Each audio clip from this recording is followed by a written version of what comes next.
J'avais déjà écrit un roman avant qui était nul à chier, donc. Puis il m'a été dérobé c'est une vraie histoire, par des cambrioleurs qui se sont barrés avec mon ordinateur dans lequel il y avait mon manuscrit. Donc au final, je suis ravie, j'avais pas sauvegardé. Non mais c'est très bien. Le lirez-vous ? Le lirez-vous ? Le lirez-vous ? Le lirez-vous ? Le lirez-vous ? Le lirez-vous ? Le lirez-vous ? Vous connaissez sans doute sa voix et son rire si vous écoutez le podcast 4 quarts d'heure ou si vous la suivez sur Instagram où elle cartonne en ce moment avec sa web-série « Rendez-moi le Goncourt, l'histoire d'un manuscrit volé ». Kalindi Ramphel, elle est journaliste, podcasteuse, scénariste et autrice. Lors du salon de Quiberon, je l'ai rencontrée pour la sortie de son roman Les Jours Mauves, un livre d'une honnêteté féroce, à la fois très drôle et très doux, sur le deuil d'un père avec qui la communication était compliquée. C'est vif, c'est sincère, c'est du Kalindi. Bonne écoute. Kalindi Ramphel, Ouais. Vous êtes autrice, scénariste, diplômée d'école supérieure de journalisme de Paris. On vous connaît au travers Elle.fr, Mademoiselle, comme au cinéma.com, des podcasts de partout. Beaucoup. J'en fais moins. Mais oui, j'ai toujours 4 quarts d'heure, qui est une émission que je co-anime avec Alix Martineau, Camille Laurente et Louise Petrouchka, qui sont 3 de mes amies. Et c'est une aventure un peu folle parce que nous, on a voulu lancer ça il y a 2 ans en se disant, bon, en fait, on est 4 copines, on fait des podcasts chacune de notre côté. Est-ce qu'on ferait pas un podcast toutes les 4 pour raconter toutes les conneries qu'on se dit en dehors d'un studio, mais dans un studio, histoire de gagner de l'argent avec les conneries qu'on raconte. Et c'est formidable parce que c'est un modèle économique. C'est clair. J'ai d'autres podcasts, donc une chronique hebdomadaire qui s'appelle Le seul avis qui compte, Oui. qui est une chronique cinéma, qui je pense s'arrêtera bientôt parce que j'en ai un peu marre de critiquer le travail des autres, j'ai envie de faire moi-même. Et donc ça, c'est une page de ma vie que j'ai envie de tourner définitivement. J'avais un autre podcast qui s'appelle Nimp, qui sont des chroniques de mauvaise humeur, où je déverse mon fiel de manière hebdomadaire. Et puis enfin, j'avais à l'époque Laisse-moi kiffer, où je participe encore une fois par mois, qui est une bande de chez Mademoiselle, c'est 4 personnes qui racontent, qui se recommandent des objets culturels ou qui se racontent leur vie autour d'un micro, un peu le même concept que 4 quarts d'heure. Donc voilà, ça c'est mes podcasts et j'adore faire ça. Moi j'adore parler dans un micro, j'adore raconter ma vie, je trouve ça formidable Ça que je puisse gagner des sous avec. Mais ça s'entend et ça donne envie parce que j'ai écouté 4 quarts d'heure, Ouais. j'ai suivi pas mal, je suis allée piocher un petit peu partout et de partout ça s'entend. C'est Et vrai. C'est ça le succès. Bah oui, c'est juste ça, c'est qu'on entend l'envie, on entend juste l'envie du partage, l'envie juste de déconner, l'envie que ça sorte tout seul. Exactement. Et nous, on le reçoit, on reçoit ça en pleine face et on décroche pas, quoi. Mais c'est ça que tu fais en voix off sans doute, c'est qu'on te dit de mettre du sourire dans ta voix. Et je trouve que quand tu le mets vraiment le sourire dans la voix et que tu t'auto-convaincs que, enfin j'ai pas besoin de m'auto-convaincre que j'aime faire ça, tu vois, mais parfois on n'a pas envie de raconter notre vie, parfois on est fatigué. Et juste en souriant, en mettant du sourire dans ma voix, je m'auto-convainc que c'est super d'être là, que j'ai quand même de la chance de faire ce métier qui me plaît. Et moi je pense que ce qui marche très bien, enfin ce qui fonctionne avec ce podcast-là, en particulier, et c'est ce que un peu tu soulevais, c'est l'ultra sincérité avec laquelle on fabrique cette émission. C'est-à-dire qu'il n'y a aucun filtre entre nos auditrices et nous, on raconte tout. Moi, j'ai chialé comme pas possible il y a 3 semaines. J'étais en phase de down avant la sortie de mon livre qui m'a fait ressortir plein d'émotions à propos de mon père, de mon deuil, etc. Tout a ressurgi de manière un petit peu bordélique. Il n'y a eu aucun filtre, tu vois, j'ai sorti l'émission, puis finalement, je me suis dit, merde, je peux pas pleurer comme ça sur Internet et ça va rester gravé dans le marbre d'Internet pendant, ad vitam aeternam, tu vois. Complètement. Et donc j'ai dû réenregistrer un quart d'heure en disant aux gens, écoutez, désolé, je vais pas bien. Je vais préférer supprimer ce quart d'heure et être honnête avec vous, je ne vais pas bien, c'est pas le moment pour moi de m'exprimer sur Internet. Et tu vois, je trouve ça formidable de pouvoir raconter tout ça et après les gens t'envoient tellement plus d'empathie, de sympathie. Enfin, c'est nouveau métier, parce que ça reste un nouveau métier, le podcast. La radio, ça existe depuis perpète, mais le podcast, c'est un exercice qu'on apprend seulement à maîtriser. Mais je trouve formidable la proximité que ça crée avec les gens qui nous écoutent, quoi. Bah, c'est ça, je pense que c'est ce que les auditeurs recherchent dans un podcast, c'est l'honnêteté, l'intimité qui donne, que du coup, ça va résonner forcément à un moment donné en chacun, quoi. Bah vraiment. ouais, c'est clair.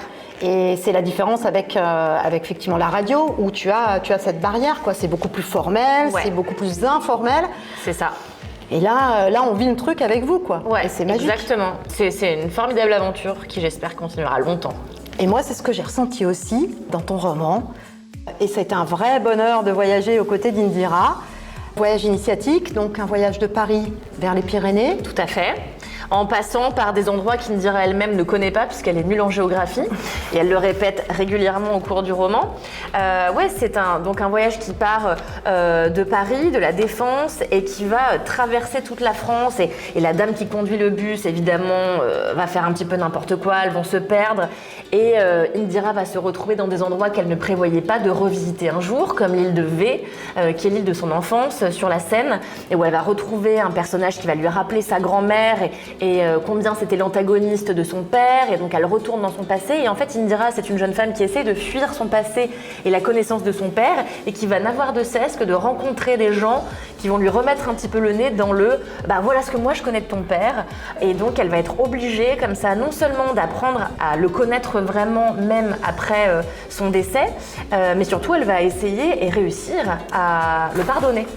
Et c'est une histoire de pardon. Mon père était un homme fondamentalement misogyne, élevé à l'île Maurice d'ascendance indienne, du nord de l'Inde, du Rajasthan. Et donc c'était un homme qui vivait comme ça enfermé dans ce carcan de pudeur qui l'a empêché pendant des décennies de pouvoir communiquer correctement avec sa fille, qui s'avérait non seulement être une fille, mais une fille à moitié blanche. Et pour le personnage du père, c'était plein de problématiques compliquées à affronter et à déconstruire. Et donc pour Indira, en effet, c'est un voyage qui est non seulement géographique, mais c'est aussi un voyage en terre du passé et c'est aussi et surtout un voyage initiatique en quête de la figure de son père et de sa connaissance et en quête d'elle-même, évidemment, puisqu'elle a beau avoir 30 ans, elle sait pas tant que ça qui elle est et ce qu'elle veut devenir. Il y a aussi dans le roman, je crois comme si c'était pas moi qui l'avais écrit. Je crois. Alors, il me semble. Ça fait longtemps que je l'ai pas lu.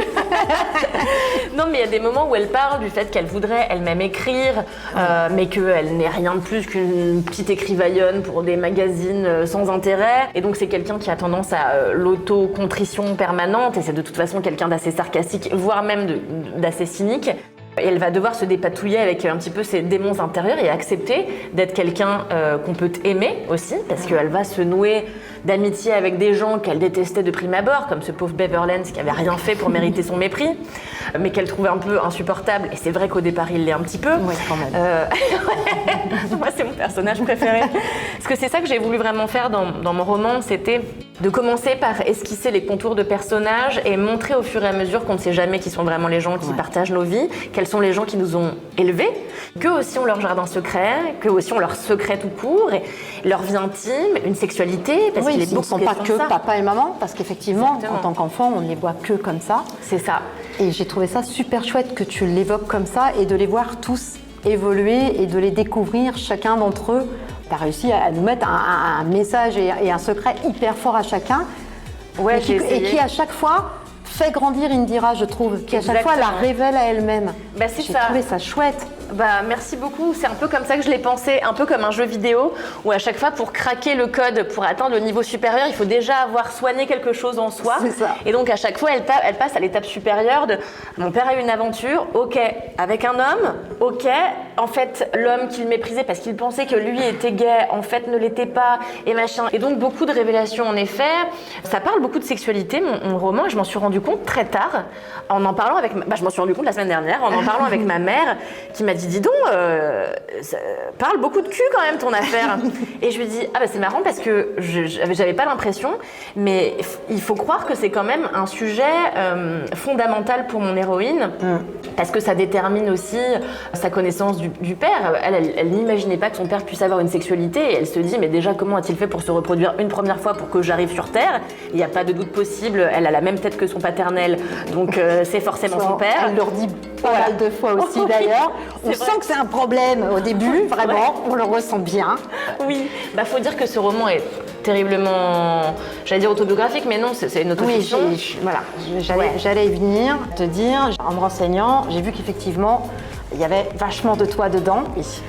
Mais du coup, est-ce que les personnages qui sont dans ce roman, tous les personnages qui ont fait partie de la vie du père d'Indira sont des personnages dont tu t'es inspiré, qui ont fait partie de la vie de ton père, parce que j'ai bien compris, ton père a vachement de points communs oui, avec Sourage, c'est clair, et que à son enterrement, il y avait eu beaucoup de monde aussi, et même avant qu'il parte, il avait beaucoup d'amis autour de lui. Ouais, c'est ça, tout à fait. J'ai raconté ça quelque part sur Internet. Ouais. Ok, je sais même plus ce que je dis sur Internet. J'ai lu ça. Okay. Alors ces personnages, Ouais. Du coup, quelque part, ils ont tous un petit peu existé. Ouais. La mère et le père aussi, parce que du coup, Bien si sûr. j'ai vu... La mère, c'est ma mère. La mère, c'est ta Absolument. mère. Et... En mieux, d'après elle. Elle a dit, bah dis donc, t'es sympa avec moi, je suis pas aussi sexy.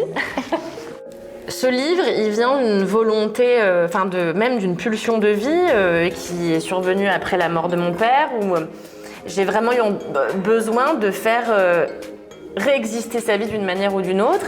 Si tu veux, le voyage d'Indira, c'est le voyage que moi j'aurais dû faire. C'est-à-dire que avec les amis de mon père et mes amis et ma mère, on avait prévu, après le décès de mon père, d'aller lui rendre un dernier hommage en montant cette montagne qu'il adorait gravir à vélo comme un forcené.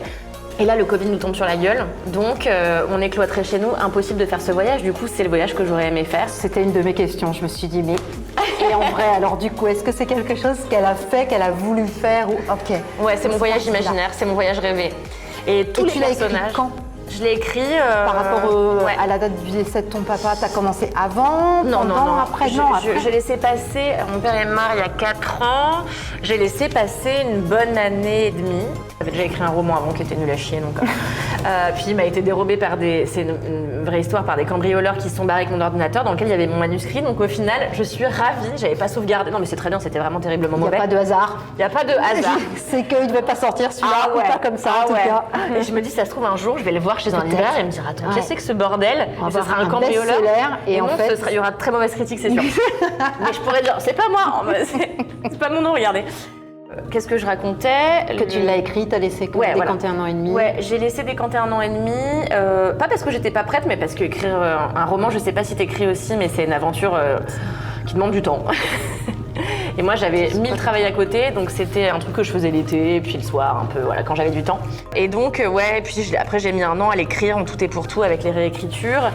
En fait, ce roman, le postulat est vrai. La cérémonie s'est un peu déroulée comme ça. C'était très festif. Il y avait énormément de monde. Il y avait la mairesse de Puteaux, ma mère qui a fait des discours pas possibles, tous ses copains qui ont dansé en pleurant. Enfin, c'était vraiment un moment hyper fun. J'ai adoré l'incinération de mon père. Et c'est un peu bizarre de dire ça, mais c'est la vérité. Et en fait, tout le reste n'est que pure fiction. Les relations qui unissent les personnages entre eux sont pour la plupart inventées. Néanmoins, les 3/4 des personnages existent, à part Beverlands, qui pour le coup est une totale invention. Tous les autres existent. D'ailleurs, c'est marrant, mais hier, ma mère m'a dit, je crois qu'une des personnes dont tu parles dans le roman est vexée, parce qu'elle ne répond plus au téléphone depuis. Et c'était sûr, parce que c'est très compliqué d'expliquer aux gens que ils ont été la source d'inspiration pour des personnages, mais que c'est pas eux. C'est à la fois eux et c'est pas eux. Donc il faut pas se vexer, c'est de la fiction, c'est à ça que ça sert la littérature, ça sert les arts de manière générale. Et il convient de ne vraiment pas se vexer pour quelque chose qui reste de l'ordre du divertissement en fait. C'est que cette personne a certainement quelque chose à travailler encore. Exactement. En plus, par c'est vraiment un rapport à personnage ça. que je traite bien, donc bon. Ça lui a pas plu. Non. Et tu dis que c'est bizarre de parler ainsi de l'incinération de son père. Moi, au contraire, j'ai trouvé que justement, ça montre une façon de vivre son deuil différemment, ce qu'on a l'habitude d'entendre, de ce qu'on a l'habitude de pouvoir et devoir dire quand il nous arrive ça. Et moi, je trouve ça vachement bien, parce que t'es pas toute seule, on est plein à penser comme ça, mais à pas le dire, ça se dit pas. C'est vrai. On peut faut être pas dans la dire contrition. ça. Voilà. Ouais. Et je l'ai fermé en me disant, mais ça fait vachement de bien, mais c'est cool d'entendre ça, de lire ça, parce que je me dis, il y a plein de gens qui complexent et qui ont du mal à vivre leur deuil parce que justement, ils n'arrivent pas à s'exprimer comme ils le voudraient. Ouais. Parce que t'as pas le droit, tu peux pas. C'est vrai. Et du coup, il a une ça me fait utilité plaisir publique. que t'aies- Mais ça vraiment. me touche beaucoup que Et tu je trouve dises ça, ça vraiment. génial. J'ai adoré. Vraiment, ça franchement, m'a. Marie-Pierre, ça me touche énormément. Je me suis dit, mais ça va permettre. Alors, c'est mon côté libraire, mais je me dis, voilà, quelqu'un qui vient, il y a un client qui serait venu me voir en me disant, il y a quelqu'un qui fait son deuil et qui a du mal et tout, et où tu sens, tu sais, quand les gens parlent que, il y a un truc qui. Voilà, tu vas tiens, lis ça, tu vas voir. Là, tu vois, tu as le droit, en fait, tu peux. Et c'est pas parce que tu réagis comme ça ou que tu as cette pensée-là que tu n'aimais pas ou que tu es. Bien sûr, ça n'a rien à voir. On s'en fiche. Il y a juste tellement de manières chacun, d'aimer, en plus, voilà, c'est de faire son et deuil. d'aimer et Et de dire au revoir. chérir et de dire au revoir. Donc moi j'ai trouvé ça super chouette. Ah bah merci Marie-Pierre. De rien. Merci à toi. Et moi je me suis dit, Indira elle a un côté vachement masculin C'est vrai? et qui ne m'étonne pas du coup et qui est chouette. Ça m'a marqué à deux moments. Ouais. Quand elle parle de s'entourer de gens durs, francs, au langage abrupt, tu sais, c'est quelque chose de, malheureusement, mais de typiquement masculin. C'est souvent les hommes qui sont entre eux, je suis un bonhomme, quoi. Exactement. Tu vois, Ouais. quand tu es une femme, tu dois pas parler comme ça. Et quand tu as dit et pouvoir dire se palucher, qui est très masculin aussi pour le coup. Alors c'est les deux moments où j'ai pensé homme, tu vois, vraiment. Mais il y a d'autres moments comme ça où je me suis dit pourquoi je ressens ce côté masculin. Est-ce que c'est justement ce truc avec ce père? Est-ce que j'ai juste sa construction à elle? Elle est comme ça, elle a un côté. Je pense qu'il y a évidemment le père. Parce qu'il y a quelque chose que je raconte dans ce roman, je dis pleurer c'est pour les filles et être une fille ce n'est pas assez bien pour mon père.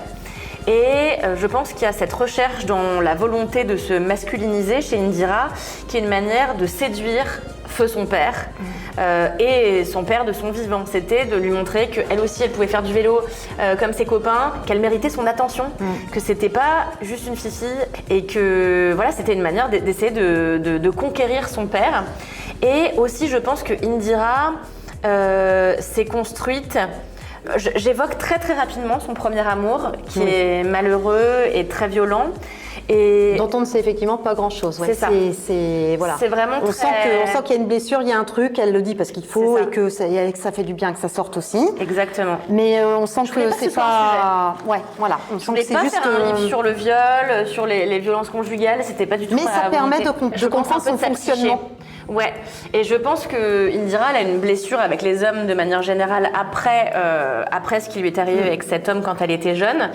Et je pense que se comporter elle-même un peu comme un bonhomme, c'est-à-dire venez pas me faire chier, c'est une manière d'éviter que l'horreur se reproduise ad vitam aeternam. Et je pense que c'est à la fois une protection et à la fois une manière de se rapprocher de son père. Mais je vois ce que tu veux dire dans le côté masculin d'Indira. Et en fait, tous mes personnages féminins, parce que j'écris donc mon deuxième roman, là, Tous les hivers d'Anchorage, tous les personnages féminins sont très masculins. C'est cool, moi ça me va. Moi ça me va. J'ai trouvé super chouette. Quand on quitte son roman, quand le roman sort, pour tout écrivain, c'est toujours un peu compliqué parce que passer autant de temps tout seul avec ses personnages à soi, et l'amener comme ça sur la place publique, le confronter au regard des autres, au jugement des autres, professionnels, lecteurs, tout le monde, libraire, c'est pas rien. C'est proche, c'est le pire pour moi. Et justement, là, je me suis dit, avec cette histoire, et donc en ayant vu entre deux que effectivement, du coup, ça parlait quand même vachement de ton expérience à toi, j'imagine que ça a été hyper violent, cette sortie de livre et les retours des... Tu sais, les retours de gens qui du coup s'immiscent dans ta vie, même si quelque part, de toute façon, voilà, tu as posé le livre, c'est que tu étais, voilà, c'est que tu le voulais, que tu n'étais prête pour ça. Ouais. Mais ça doit pas être évident, cette mise en avant là, et ça y est, c'est dehors, et voilà qui je suis quelque part, voilà. C'est ce terrible. que j'ai vécu. Je me suis dit, sur le coup, en le faisant, je me suis dit, c'est un peu comme une phase finale de deuil, entre guillemets, parce que c'est très bien que le deuil n'est jamais terminé, mais je veux dire, voilà, il y a des étapes, et je me suis dit, je l'ai pris comme l'étape finale, de dire, voilà. Ça classe et maintenant je vais pouvoir y aller plus doucement et être apaisée. C'est exactement ça. C'est exactement ça. Moi, ce que j'ai très mal vécu, c'est pas la sortie. La sortie, elle m'a soulagée. C'est les semaines d'avant. Les semaines précédant la sortie de ce roman ont été parmi les pires de ma vie. J'ai revécu le deuil, la perte de mon père. J'ai commencé à faire n'importe quoi. J'ai acheté un chien à des gens du voyage. Enfin bon, bref. Dans lequel j'ai mis... pas ce que j'aurais dû mettre dans ce chien, j'ai mis la tristesse ressentie vis-à-vis de la mort de mon père, qui s'exprime 4 ans plus tard, donc en plus les gens ne comprennent pas. Moi j'ai eu un deuil qui a mis vachement de temps à se faire. Enfin bon, c'est ce que tu disais, tu vois, on n'a jamais vraiment fini de faire son deuil. Moi, mon père me manque pas, mais le deuil il se cache dans des endroits indus, quoi, dans des minuscules moments, c'est ce que je raconte aussi un petit peu dans le roman. Et moi ça s'est vraiment exprimé là. Mon livre est sorti la semaine dernière, ça va faire 2 semaines jeudi plutôt. Et les semaines d'avant étaient horribles. J'ai été voir ma psy 2 fois plus, j'ai demandé des antidépresseurs, qu'elle m'a refusé. Elle m'a dit, écoutez, je vous propose un truc, c'est qu'on attend la sortie de votre bouquin, on attend 1 semaine après, et on voit comment vous vous sentez. Et donc en effet, il y a eu ce truc terrible pour moi. J'ai jamais eu peur des libraires, jamais eu peur des gens que je ne connais pas. Parce qu'en fait, une fois que ce livre il est sorti, il m'appartient plus, il appartient à l'intelligence collective. Et après, ce que les gens en font, ce qu'ils aiment ou ce qu'ils n'aiment pas, ça me regarde plus. Moi, j'ai fini mon travail. La vie que je redoutais, c'était la vie de mes proches. Et c'était la vie de ma mère, personnage iconique de mon existence. Ma mère et moi, on n'a jamais coupé le cordon, donc du coup... J'avais extrêmement peur de son regard sur cette histoire et j'avais peur qu'elle ne comprenne pas la réécriture des gens qui l'entourent et la réécriture de son mari. Et finalement, elle l'a super bien pris. Elle a trouvé des fautes d'orthographe, évidemment. Sinon, ça sert à rien. Sinon, ça sert à rien d'avoir une maman. C'est comme ça, tu peux pas lutter. C'est terrible.